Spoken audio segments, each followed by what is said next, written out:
जिल्हाधिकारी एस कार्तिकेयन स्वतः उतरले भीमा नदीच्या वाळवंटात। आषाढी वारी पूर्वी स्वच्छतेचा दिला संदेश। पंढरपूर आषाढी वारी 2026च्या पार्श्वभूमीवर शिस्तप्रिय जिल्हाधिकारी एस कार्तिकेयन यांनी स्वतः भीमा नदीच्या वाळवंटात उतरून कचरा उचलत स्वच्छता मोहिमेची सुरुवात केली। लाखो वारकऱ्यांना स्वच्छ, सुरक्षित आणि आरोग्यदायी वातावरण मिळावे हा या उपक्रमामागील मुख्य उद्देश आहे।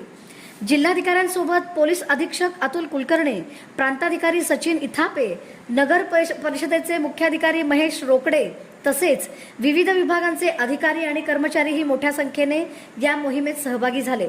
स्वच्छता मोहिमेदरम्यान वाळवंटातील प्लास्टिक, निर्माल्य आणि इतर कचरा गोळा करून त्याची योग्य विल्हेवाट लावण्यात आली। यावेळी जिल्हाधिकारी एस कार्तिकेयन यांनी भाविक आणि नागरिकांना आवाहन करत सांगितले, पंढरपूर हे लाखो वारकऱ्यांचे श्रद्धास्थान आहे। नदीपात्र आणि वाळवंट स्वच्छ ठेवणं ही आपल्या सर्वांची जबाबदारी आहे। प्रशासन आपले कर्तव्य पार पाडत आहे, पण नागरिकांनीही कचरा कुंडीतच टाकून स्वच्छतेच्या या अभियानात सहभागी व्हावे।